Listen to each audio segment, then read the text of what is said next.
Hi Jay, Derived Energy here. I just wanted to talk about the comment I left in one of your videos, in which I expressed my view that um, draconian antinatalism is, is not particularly warranted at this time. Um, I, I totally agree with the philosophy of antinatalism and the Bernatarian asymmetry, and yeah, I would like to see all life come to an end. I see procreation as a selfish and aggressive act. Um, but like in your videos, you say you don't want to be realistic. You just want to tell the truth. Um, but the thing is that people who want to have children, they could just argue, well, I don't want to be realistic. I don't want to look at the real world and the real situation the world is in. I just want to go ahead and have kids and not be realistic about the human condition. Um, so I think there's a problem there. It's it's and antinatalists. We only constitute perhaps 0.001% of the human population at the moment or something, and I just think it's too much of an abrupt change to from slowly introducing this idea and then in the next stroke advocating the destruction of all life. I think that antinatalism is an argument that needs to have a chance to slowly seep into the general community, and to be discussed openly without any taboo status, in a similar way in which euthanasia and the right to die are now legitimate discussions and debates to have, in online newspapers, which antinatalism isn't at the current time. Um, so yeah, it's such a complicated thing, the almost infinite number of variables and everything, and I just think it's too early to be promoting and pushing the idea of blowing the planet up, because people just aren't ready to hear this.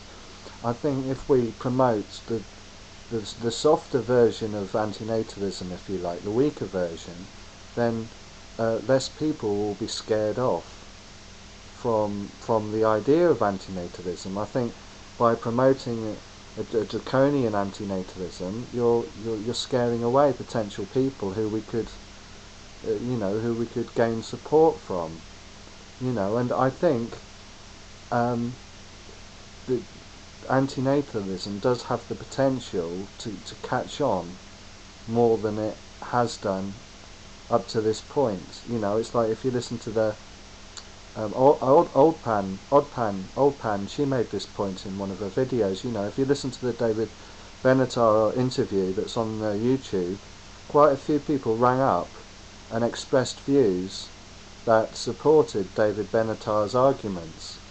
And I think it's like a case of,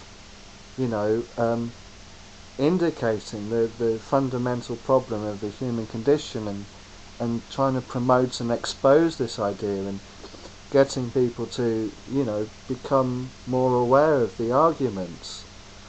And I think that's really what we should be focusing on now.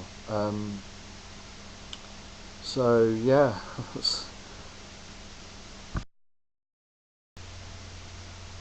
don't get me wrong, Jay. If the American government announced that they were planning on blowing up the planet in 10 minutes time, and they were just giving people enough time to kiss their loved ones goodbye, and by doing so they would eradicate all life from the surface of this planet, then I'd be overjoyed. I'd probably come in my pants with excitement, but I just cannot see this happening. Um, what can I do? Write a letter to David Cameron and advocate that he carry through with this plan? It would just get ripped into pieces and thrown into the wastebasket, unfortunately. And so I think we're playing into the hands of our opponents to a certain extent by really pushing this idea of we must blow up the planet or crush the moon into the earth, and if you don't advocate this, you're a bad person. I mean, people are just going to use that against antinatalism, and they're going to create an association between such destructive measures and, as I see it, the true message of antinatalism, which is to have the awareness and to take on board the fact that life is, by its very nature, a harm, and it's unethical to create children. And I think we should be promoting this message rather than this kind of hardline draconian approach. And I mean, I see human beings as running towards a brick wall. I mean, the population increases, the resource wars that are going to happen this century. I mean, it could well be that we regard the 20th century as a relatively peaceful century. All this exponentially increasing advances in technology. I mean, technology is going like this, and people just seem to think that morality will just magically keep in step, but it won't, because morality is like at a baseline. Because what morality is, the way it's formed and processed by people's minds, is subservient to survival and reproduction, because human beings are survival machines rather than reality machines. I mean, if people were reality machines, then they would just accept the fact that sentience doesn't need to exist, and that human beings are just irrational, deluded animals, who are deluded into thinking that life has any inherent value, which of course it doesn't, and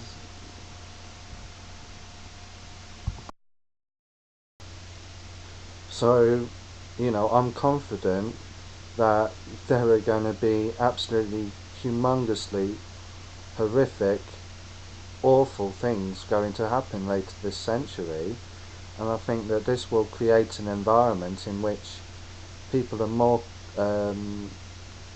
able to take on board the arguments that antinatalists are making, so I think we should be kind of just exposing the ideas and promoting the view that procreation is a selfish and aggressive act, and it's like the emperor's new clothes. I'm confident that if antinatalism can become less of a taboo subject, a lot of people are going to gravitate towards it, because I think a lot of people, they kind of hide their pain and their suffering, and they don't express excuse me, they don't express their true feelings about the vicissitudes of life, for the they don't want to upset people's feelings or whatever, but I think that if there becomes a small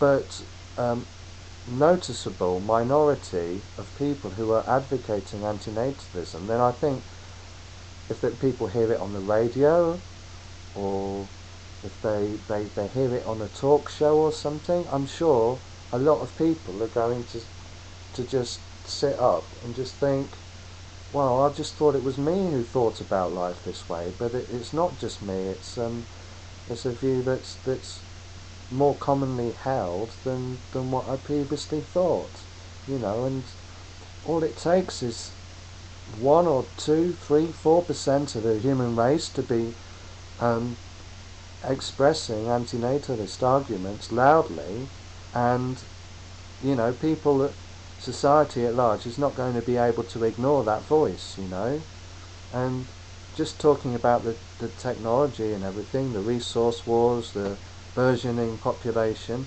I can see some huge problems coming up round the corner, you know, and I don't think it's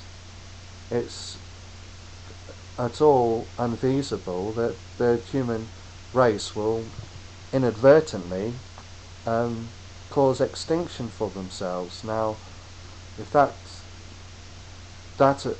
does happen, and there are many thinkers out there who think that this is a distinct possibility over the next few hundred years, then you know, we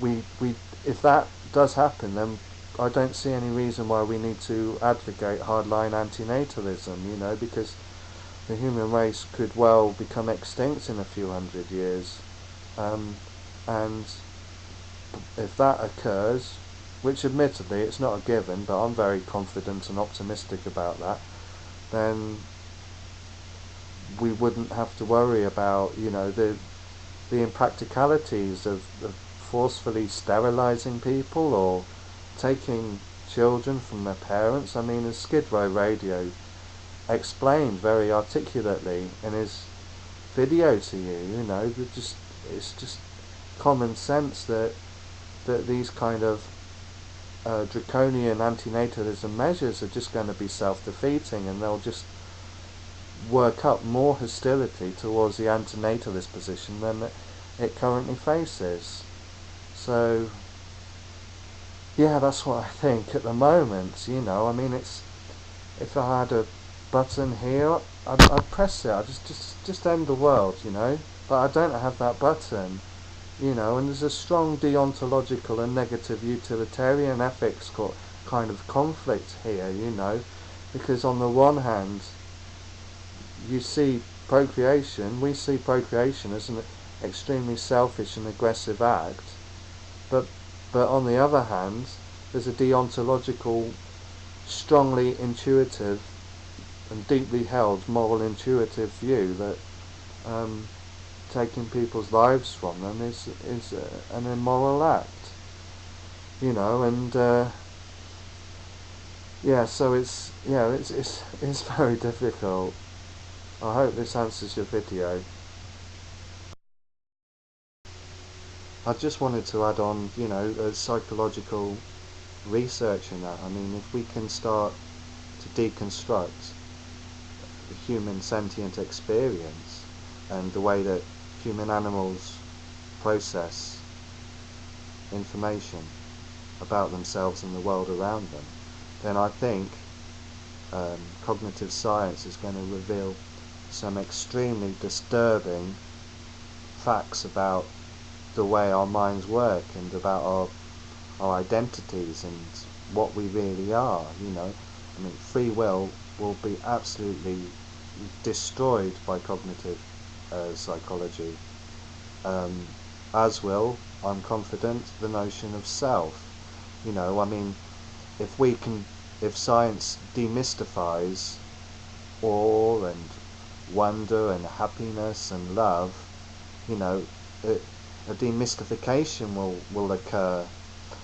And again, this is something that could really assist and help the antinatalism cause.